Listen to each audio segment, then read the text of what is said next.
Well, we're going to turn to thinking about the regulations and the new kind of guidance for churches and what that means for us.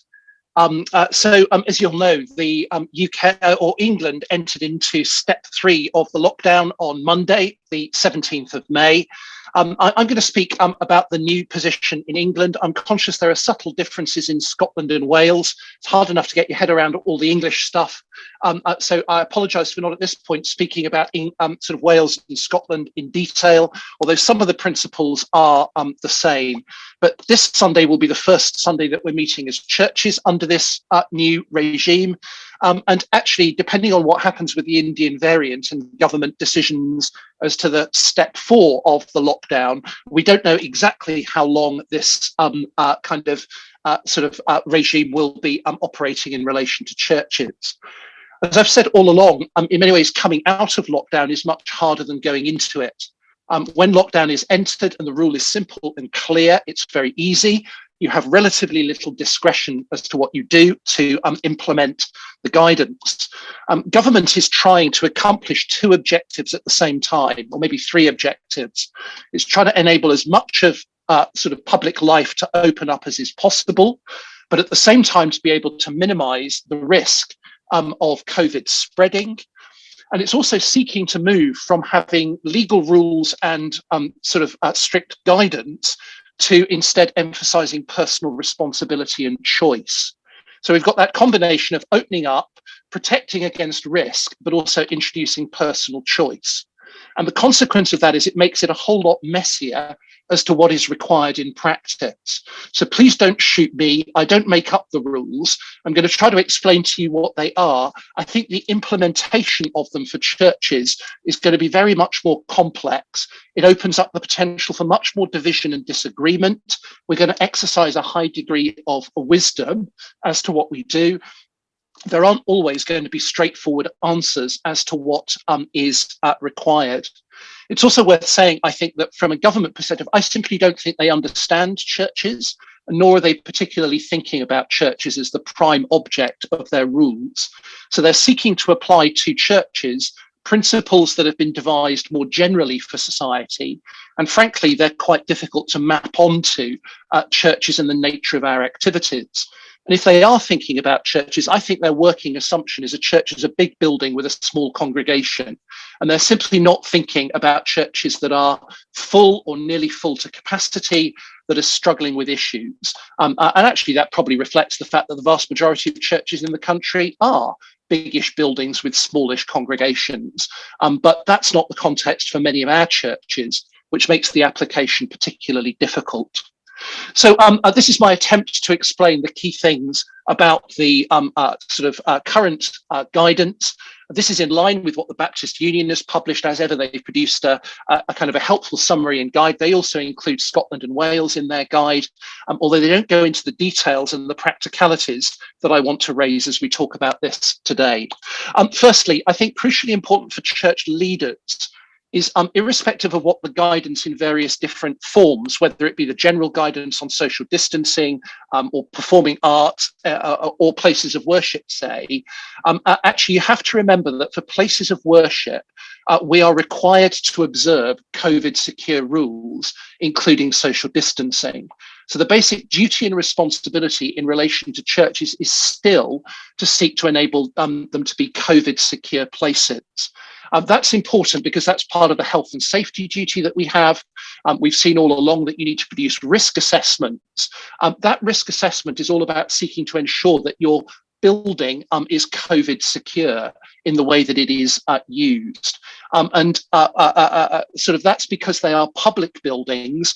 They're not simply the equivalent of your own home. So we do have an overriding duty to observe the COVID secure rules, which means that as we think about how we implement the guidance, that is a governing principle, and we can't simply, as it were, push the guidance to whatever we want to do, avoiding the COVID secure requirements. In terms of understanding what the guidance means in practice, it seems to me it's probably very helpful to distinguish in our minds 2 important things. We need to distinguish mingling and mixing from social distancing. Both of those terms are really important but it's helpful to keep them separate in your mind. Mingling and mixing is about who you can interact with. So mingling and mixing means talking with other people. It means praying with other people, discussing with other people. It's the interaction with them, having a cup of coffee with them. And as you know, the guidance all along has limited the ability to mix and mingle outside of defined groups. Mixing and mingling needs to be distinguished from social distancing. Social distancing is the distance you're meant to keep away from people in order to minimize the risk of passing COVID.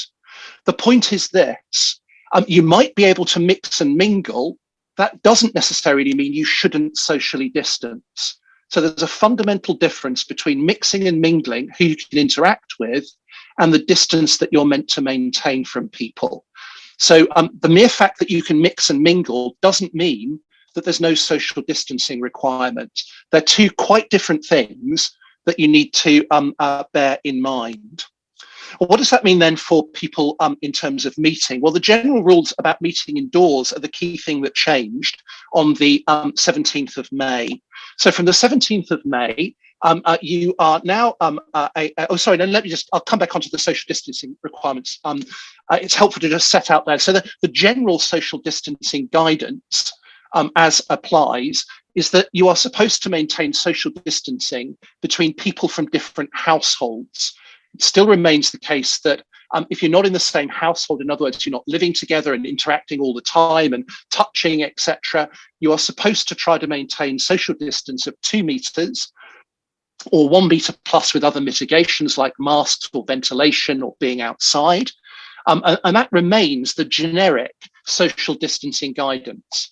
So social distancing is still meant to be sort of advisable between people from different households. The government has, however, said that there isn't strict guidance when you're meeting with family and friends, that in that context, you should simply exercise personal responsibility as to whether you keep your distance or not.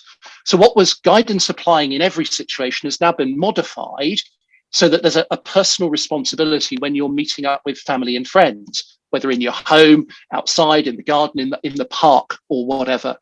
The challenge is that church isn't seen as quite a gathering of family and friends in that way. As I say, we come back to the fact that we are meant to be COVID secure kind of venues. So let's move on to church meetings, to meetings indoors. The general principle for meeting indoors that changed on the 17th of May is that you can now meet indoors and not just outdoors. So you can meet indoors as a maximum group of 6 individuals from multiple households or 2 households in total. So either 6 people or 2 households.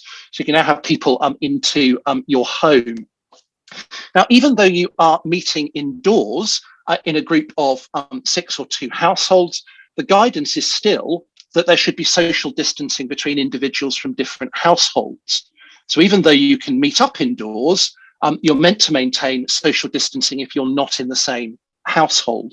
As I said, that's qualified where you're meeting friends and family, where there's this principle of personal responsibility. There is then meant to be, if you're meeting in these groups of 6 or 2 households, no mingling or mixing outside of the group. So can you see there the difference? There's to be social distancing within the group, but you can mix and mingle in the group, but there's not meant to be mixing and mingling outside of the group. So you can meet only as a discrete group of 6 or 2 households. Now, those are the general principles that apply even to private homes. The question and the challenge is how to translate that to church meetings. So how does that apply to church meetings when we gather together for our worship services and other things that we can do in church life? Well, it's clear that under the new guidance, where you have a church building and you're meeting in the church building, you can seat in groups at the services in these groups of 6 individuals or 2 households. So up until now, you've only been able to sit with people in your household, but now you can come and be in church with a group of 6 other individuals or a maximum of 2 households. So you can, so you can be groups of 6 or 2 households inside the church kind of building. So in the church, you can have in effect multiple groups of up to 6 or 2 households that are together. Those groups can mix and mingle with the members of the group. So where you've got in the church multiple groups of 6 or 2 households, they can be talking, praying, discussing with one another in the group. So within the group, you're able to interact. That makes it possible to have Bible studies and prayer meetings within the groups. So you can pray together in the group. You can talk about the Bible together in the group, chat with one another in the group. So the group can be a functioning unit. And you can have in a church, you can have multiple groups of 6 or 2 households in the same space, praying in their groups or discussing in their groups. So it opens up not just services at which people are sitting in these groups, but things like Bible studies and prayer meetings. The key principle, though, to still bear in mind is that there should be no mixing or mingling between the groups. So if you've got sort of multiple groups meeting inside the kind of church, whilst they can interact with one another, they're not supposed to mingle with other people outside of their particular group. So you shouldn't be chatting, praying, discussing with people outside of that group indoors. That's the position indoors. It gets more complicated when you begin to then add in outdoors, because the position in relation to meeting outdoors is different. So meeting outdoors, under the current guidance, you can now meet together as a group of 30 on a public or private, in a public or private space. So whereas before the 17th of May, it was again a group of 6 or 2 households, it can now be a group of 30, and that includes in private gardens. So you can now have 30 people back into your garden at home, because that is an outdoor kind of meeting. But again, this is subject to the principle that you should maintain social distancing between individuals from different households. So even though you're able to meet as a group of 30, you're meant to socially distance between those who are part of different households. What you can do is mix and mingle within the group of 30. So again, you can interact with one another's outdoors in the group of 30. So you can mix and mingle, but you should still socially distance. Well, what implications does that have for church meetings outdoors? Well, you can obviously gather in groups of 30 outdoors in a public space or a private space. If you have your own church premises, if you've got a church car park, a garden or courtyard, which is treated as being part of the place of worship, you can actually have multiple groups of 30 meeting outside. So you can meet outside in multiple groups of 30 on the church premises. So you're not limited to a total of 30 overall, but it must be in groups of 30. Where you're meeting outdoors in that way and you've got multiple groups of 30, the guidance is that the maximum capacity of the space must be determined by social distancing.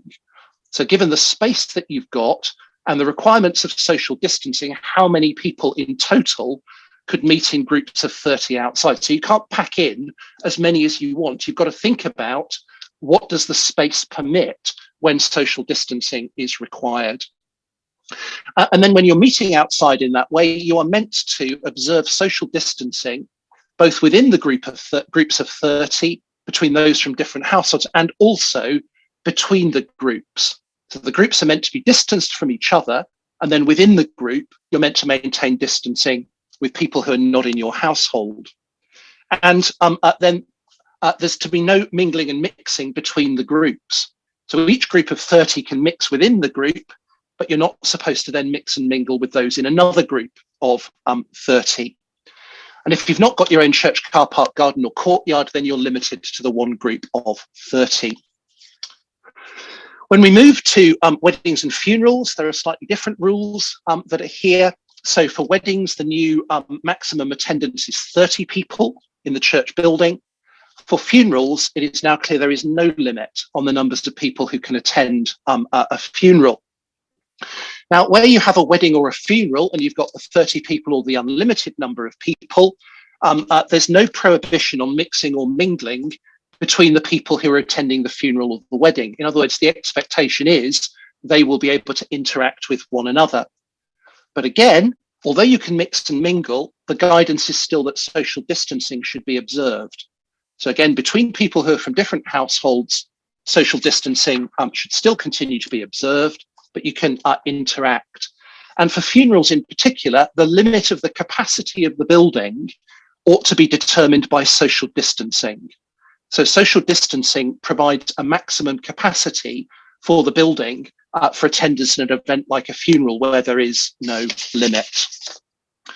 Now, all I can say is you can imagine that these present some really significant questions for churches as to how this is to be implemented. What does it mean in terms of our booking, our seating, our arrangements, the way that we do things? And the challenge here is obviously many of our churches, we want to maximize capacity by enabling as many people to fit in. And maybe there's been a hope that these new rules will mean that suddenly our capacity increases. I think what we need to bear in mind is that although people can sit in kind of groups that are not just their household, because of the ongoing guidance on social distancing, that doesn't automatically increase the capacity of the building. In actual fact, it's going to be very difficult to calculate the capacity of buildings because it will depend on who people are and whether they're coming in. So people who are in a group from a household don't need to socially distance. People who are from a group where they're from different households, the guidance is that they should continue to socially distance. So planning how people sit in our services and how we observe those criteria suddenly becomes very potentially complicated. So the whole issue of working out our capacity and seating, how we manage social distancing within groups, I think is a significant challenge for churches. Now, given that we're now in the summer period, the social distancing rule for inside is 2 meters or 1 meter plus with more mitigations. I think those mitigations include ventilation and they include wearing of face coverings. It's still law to require face coverings. So I think many churches will legitimately conclude that if they are gathering inside with face coverings, they throw open the windows and ensure ventilation, then they will be satisfying the guidance on social distancing if they maintain 1 meter distancing rather than requiring 2 meter distancing. That gives some scope for increased capacity. But you can see the problems. The mere fact that you've got people in groups of 6 or 2 households doesn't take away from the guidance that social distancing should apply.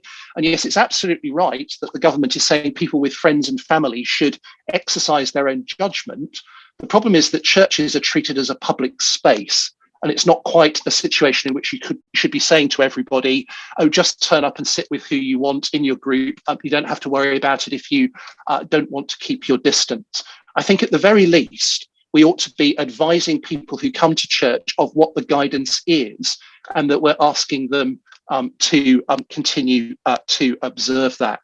And that needs to be taken into account in our risk assessment and planning.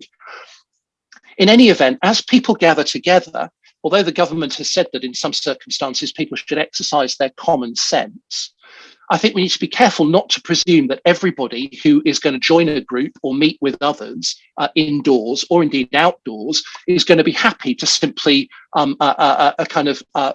cease social distancing. In other words, that personal choice will, of course, mean the personal choice of both parties, not the choice of just one person who doesn't want to observe distancing. There's a real need to respect people who want to continue to maintain distance.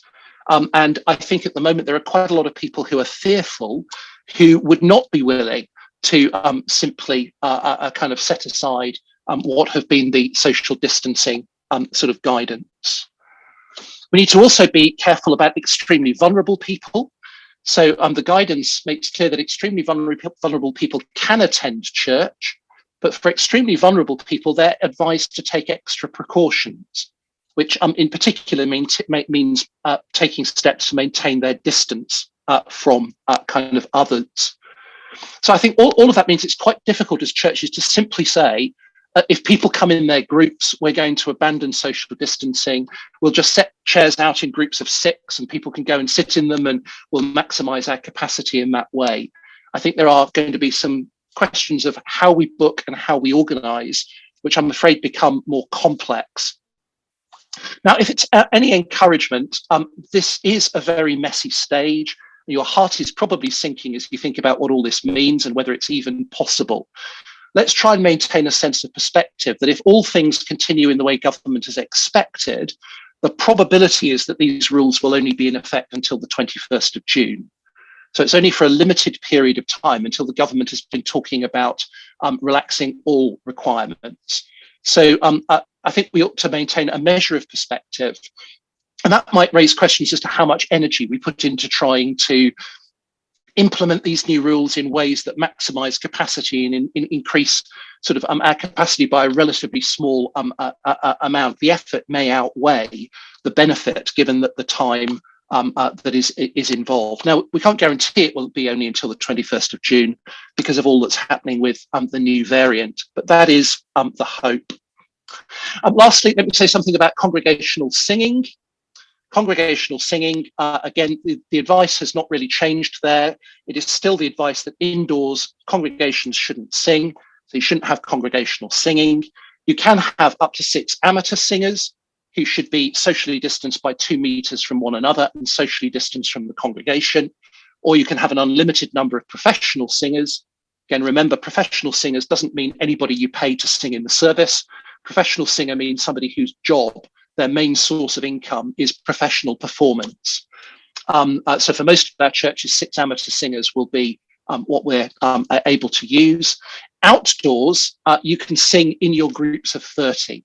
So whether you're a single group of 30 or if you're in multiple groups of 30, you can sing outdoors. Obviously, the outdoors is better ventilated, so therefore there's not the same risk. So again, if your whole church can meet in groups of 30 outdoors, you need to almost think of it as discrete choirs of 30 all singing together at the same time. But again, social distancing is meant to be maintained. And finally, one other thing to note from the guidance is that parent and children gatherings indoors, the total capacity has been increased to 30 people. So if you're running parent and children gatherings indoors, you can have up to 30 people, and children under 5 and staff are excluded from those numbers. So for those who are running things like mums and toddlers groups, actually this increases the capacity of the number of people that you can have inside the building. I apologise for how complex it is. As I said, I haven't made this. I actually engaged with government yesterday because of real lack of clarity as to what the implications of some of the way things are drafted are and the way different documents about COVID relate to one another. So all of this is in the light of the answers I received from officials in the kind of Department of Housing, Local Government and Communities, as they explained what the intention was behind the guidance. And actually, in the light of my engagement with them, they changed a couple of bits of the guidance because they got it wrong or they wanted to clarify it. So that's the best I can do to explain what's required. I do realise that for many of you, it presents real challenges as to how you administer the whole process of people booking to come to church and the way that you manage to facilitate groups, plus also the social distancing elements that the guidance says we should continue to observe. I'm sorry that's been as long. I hope it's helpful to you.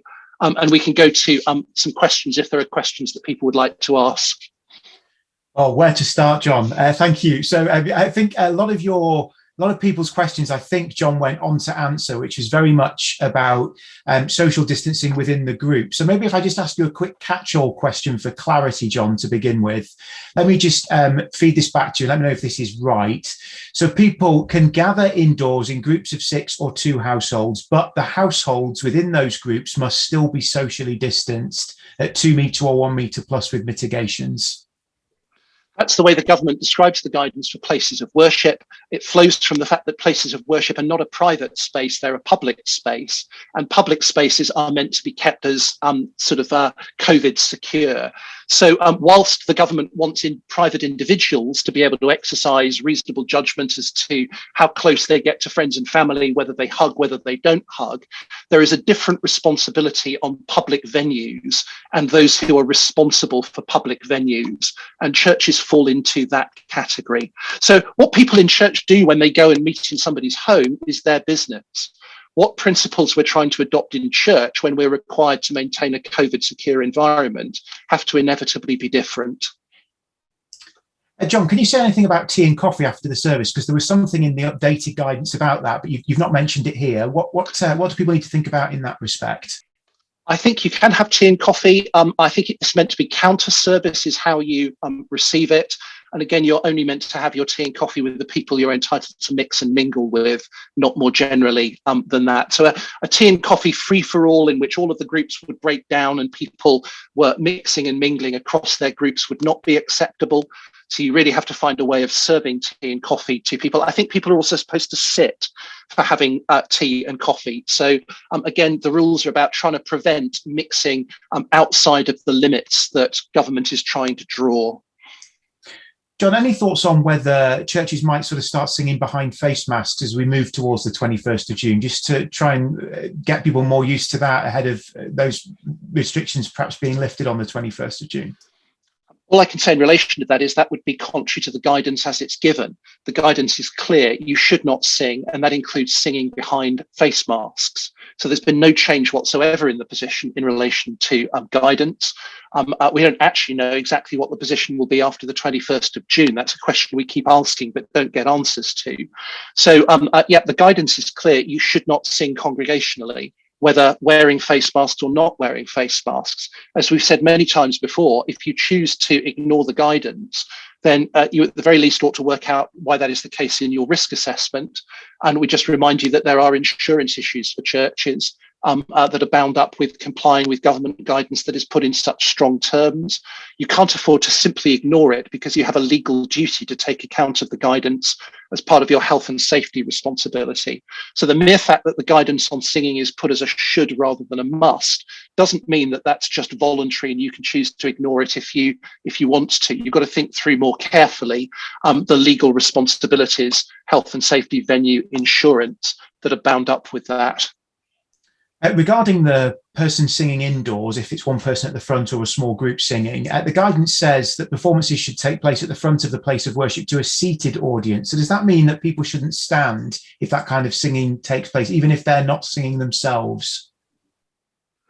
The honest answer is I haven't noticed that bit of the guidance. I presume that the reason for that is wanting to, again, minimise aerosol transmission and the heights that people are at when people are singing. So I'm sorry, I haven't picked that up, but it may well be that what's being suggested there is that you shouldn't stand and do that. If people are singing behind plexiglass screens, which has been the case in other churches where there are other mitigations, you might be able to say that there's sufficient protection provided in that way. I suspect that what's being envisioned there is people singing without any kind of plexiglass provision. And the guidance at the moment says you should be 2 meters away from the congregation. If you're further away and you've got plexiglass screens, I think you would have a good argument that says that other mitigations are in place, which would make it possible to stand while people are singing. Questions come in here about sort of staff meetings. Often staff members of this particular church would go and meet at a cafe, for example, but cafes are not insisting on the 2 meter social distancing between people who arrive at a cafe together. Should they be following their own kind of risk assessment as what they're doing as church staff, or should they follow what the cafe is insisting on?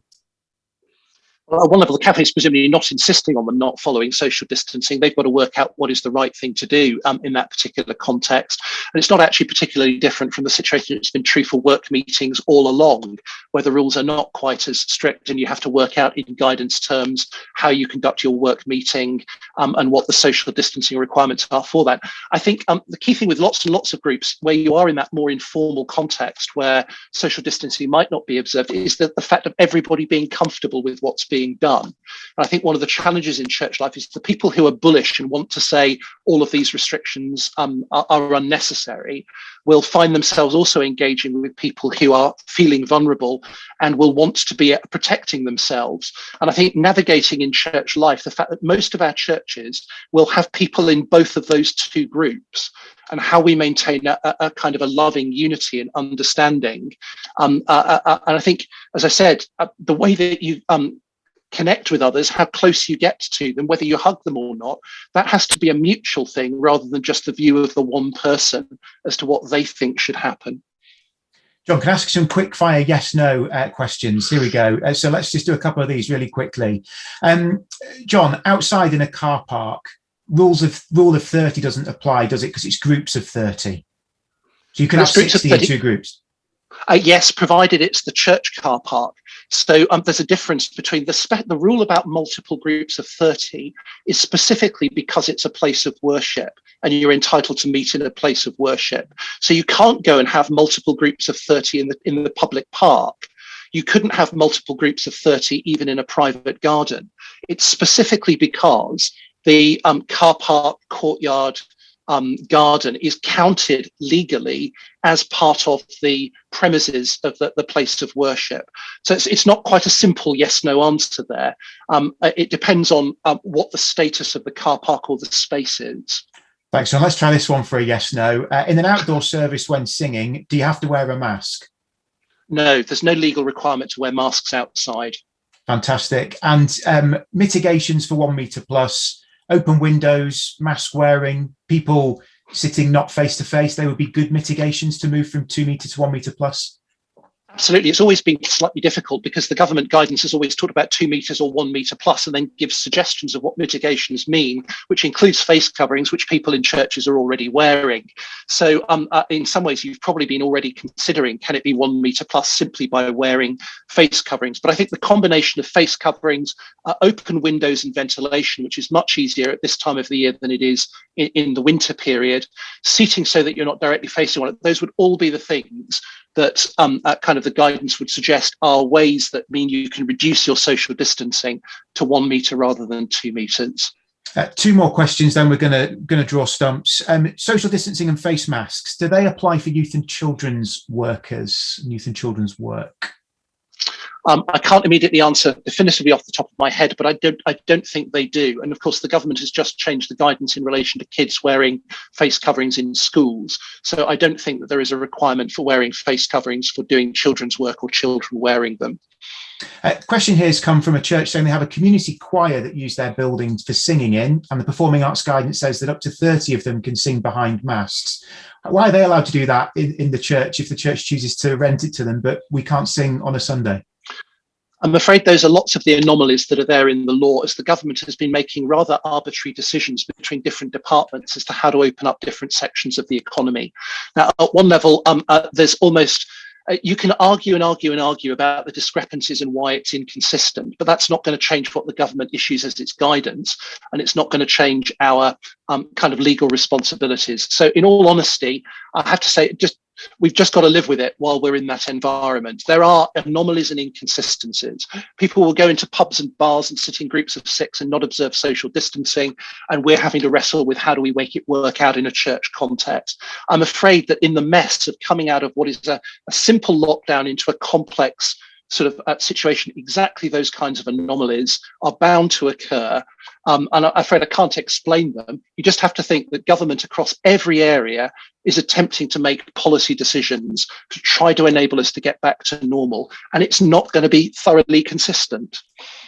John, that's great. I think we should stop there. But some of the questions that have been asked, we have answered those on our frequently asked questions. So if you've not had your question answered, do have a quick look on our website, because some of those questions have been answered there. Good. Well, I'm so grateful to you. Thank you so much for your patience. I'm sorry I can't make it easier. I do pray that the Lord would help you as you try to work that out in your context. If you do have specific questions that you could help us with, do get in touch with us in the office and we'll endeavour to help you. We're going to update our FQA on COVID. As I said, look at the Baptist Union website, which has often got very helpful advice on it that's applicable to our kinds of churches. Let me pray as we finish.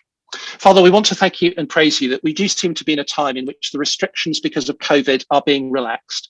Thank you for the sort of the progress of vaccinations. Thank you for the way that seems to have restrained the virus. We want to ask and pray that in your mercy that would continue to be the case.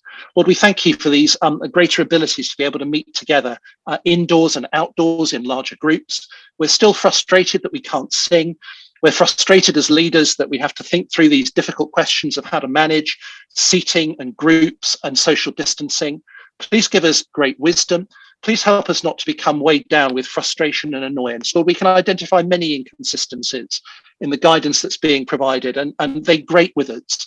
But please would you give us a patient long suffering. We do want to ask and pray that in a short period of time, our churches may be able to gather in a much more normal way without having to worry about all of these situations. As we meet this Sunday and in these coming weeks, please would you help us to continue to declare your word with power and clarity. Please would we continue to see people being built up as disciples of the Lord Jesus. Please would we continue to see people being converted through the good news of the gospel. Give us great confidence in gospel ministry and the word of God that you've given us to proclaim. And we ask this in Jesus' name. Amen.